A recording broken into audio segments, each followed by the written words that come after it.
काठमाडौँ महानगरपालिकामा जित निकाल्नु प्रमुख दलको प्रतिष्ठाकै विषय हो। अघिल्लो पटक मेयर पद गुमाएको कङ्ग्रेस कसै गरी पनि काठमाडौँ आफ्नो वर्चस्व फिर्ता गराउन चाहन्थ्यो यसपटक। त्यसैले कङ्ग्रेस काठमाडौँ आफ्नो भागमा पारेर गठबन्धनसँग तालमेलमै उत्रियो। टिकट हात लाग्यो सृजना सिंहलाई।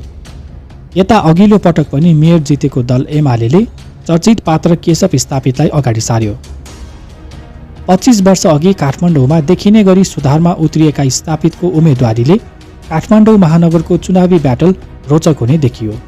अझ उपमेयरमा युवा उम्मेद्वार सुनिता डङ्गोलको उपस्थितिले एमाले बलियो देखिँदै आयो। काठमाडौँको भावी मेयर को भन्दा केशव या सृजना? कौतूहलताको जवाफ वैशाख 30 गते ब्यालेटबाट आउँदै थियो। जब मतगणना सुरु भयो, सुरुबाटै लौरो चिन्ह पाएका स्वतन्त्र उम्मेद्वार बालेन्द्र शाह बालेनले दुई ट्रेडिसनल क्यान्डिडेटलाई अगाडि बढ्न दिएनन्। स्थापित ब्रान्ड सूर्य र रुख विरुद्ध लौरो लाग्न सुरु भइहाल्यो प्रारम्भिक मतगणनादेखि नै। उनी बालेनले एकहोरो अग्रता जमाउँदै काठमाडौँको भावी मेयर को बन्ने भनी प्रश्नको जवाफमा दुई हेभीवेटको नाम मेटाइदिए जेठ 12 गते। 61,767 मत बालेनले पाउँदा कङ्ग्रेसकी सृजना र एमालेका स्थापितले 38 हजार मत बाँडे।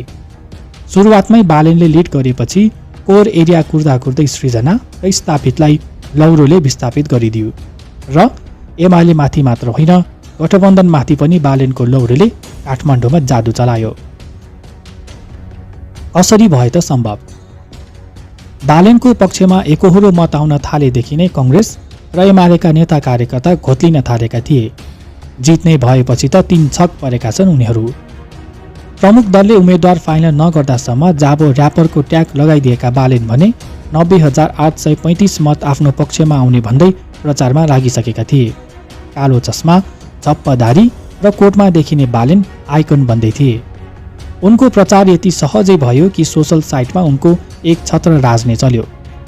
प्रमुख दल कङ्ग्रेस एमाले उम्मेद्वार टुङ्ग्याउन मारमुङ्ग्री गरिरहेको बेला बालेन भने युट्युबदेखि टिकटकसम्म छाइरहे। मेन स्ट्रिम मिडिया समाचारको खोजीमा थिए मेयरका उम्मेद्वार को भन्नेमा।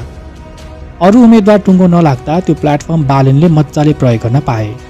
अझ युवामाझ लोकप्रिय र्याप गीतले उनको चुनावी कार्यक्रम र वार्ताहरू त्यसै आकर्षक बनाइदियो, जसले गर्दा वृद्धदेखि बालकसम्मले उनलाई चिन्ने मौका पाए।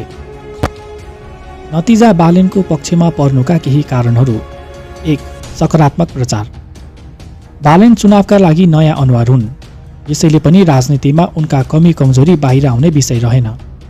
स्वच्छ छवि यसै बनिदियो र उनको पक्षमा सामाजिक सञ्जालमा माहौल छायो। उनको प्रचार गरिदिने र बयान गरिदिने अभियन्ताहरू थपिए देश विदेशबाट, अनि उनको पक्षमा माहौल बन्यो। चुनाव नजिकिँदा आफ्ना आफन्तलाई विदेशबाट बालेनका लागि मत माग्ने बढे, जसले पनि बालेनको पक्षमा मत बढ्ने आधार बन्यो। 2. Independent voter. काठमाडौँ देशकै आर्थिक राजधानी पनि हो। यहाँका भोटर कम्तीमा पनि आत्मनिर्भर छन्। पार्टीको व्हिप नमानेमा गाउँतिर जस्तो सहयोग नपाइएला भन्ने डर यहाँका भोटरमा हुँदैन। अर्को कारण सामाजिक निर्भरता। स्वास्थ्य शिक्षा सर्वसुलभ भएकाले केही परे छिमेकी वा पार्टीका नेता कार्यकर्ताले हेरिदिँदैन भन्ने डर यहाँका भोटरलाई छैन। यही कारणले पनि यहाँका नेता कार्यकर्तासँग मतदाता डराइरहनुपर्ने बाध्यता रहेन। त्यसैले काठमाडौँका मतदाताले पार्टीको छापमा स्वस्तिक चिन्ह टाँस्नुपर्छ भन्ने मान्यता तोड्दा बालेनको पक्षमा मत खस्यो।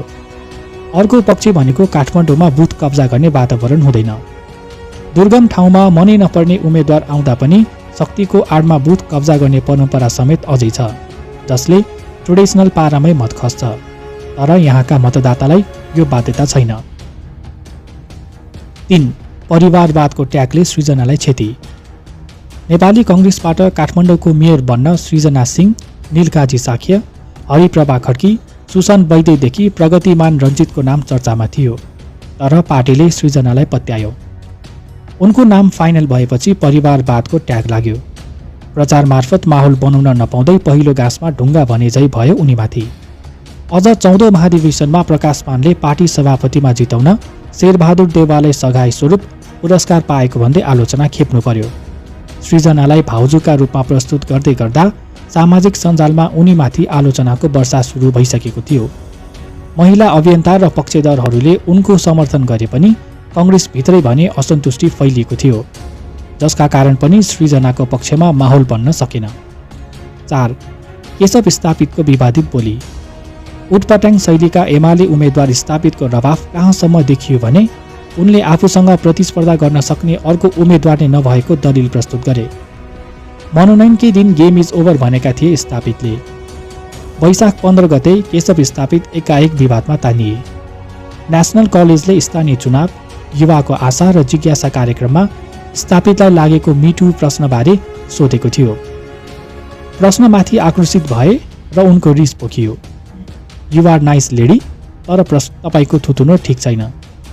उनको यो आक्रोश निकै महँगो भयो। यति मात्र होइन, उनले कङ्ग्रेस उम्मेद्वार सृजनालाई तागतै नभएको महिलासम्म भन्न भ्याए। सोही दिन बालेन शाहलाई अन्तर्राष्ट्रिय ठग भन्न भ्याए स्थापितले। जनतासँग सिधा नजरले हेर्न नसकेर बालेनले कालो चस्मा लगाएको समेत उनको आरोप रह्यो। स्थापितले आफ्नो बोलीकै कारण निर्वाचन आयोगबाट खप्की खानु पर्यो। आयोगले आचार संहिता उल्लङ्घनमा उनलाई पटक पटक स्पष्टीकरण सोध्यो। एकपछि अर्को विवादमा फसिरहेका स्थापितलाई आयोगको स्पष्टीकरणले अनैतिक पात्रका रूपमा स्थापित गर्यो नै उनीमाथि चुनावका बेला थप दबाव बढाएको थियो। यसो त स्थापित चुनावी घोषणापत्र सार्वजनिक गर्दा पशुपति आर्यघाट मलामीलाई नै मरौ लाग्ने बनाउँछु भन्ने बोलीले पनि विवादित भए। 5. कोर एरियाको मत पनि बालेनलाई। काठमाडौँका परम्परागत मतदाता स्वतन्त्र उम्मेद्वारलाई आप्रवासी भन्न मन पराउँछन्। त्यसैले यस्ता उम्मेदवारीलाई जिस्क्याउने उम्मेदवारीका रूपमा उनीहरू हेर्छन् र मत उनीहरूको पक्षमा जाने गरेको पनि स्वीकार्छन्।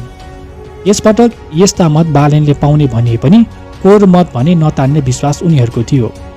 गुठीको मत निर्णायक हुने भनिएको थियो, तर यहाँका रैथाने युवाको मत भने बालेनको पक्षमा गयो। युवामाझ लोकप्रिय र्याप गीत मार्फत बेथितिको विरोधमा उत्रने भएकाले युवाले बालेनलाई मत दिएको कतिपयको बुझाइ छ। काठमाडौँको बाहिरी क्षेत्रको मतमा भारी मतले अग्रता लिएका बालेनलाई सिंह र स्थापितले भित्री सहरको गणना हुँदा पछाड्ने आङ्कलन नभएका होइनन्, तर ती आङ्कलनले गणनामा आँका लिन सकेनन्। केही ठाउँमा सिंह र स्थापितले लिएको अग्रता बालेनले बाहिरी क्षेत्रमा लिएको अग्रताको छेउमा पनि पुग्न सकेन। 6.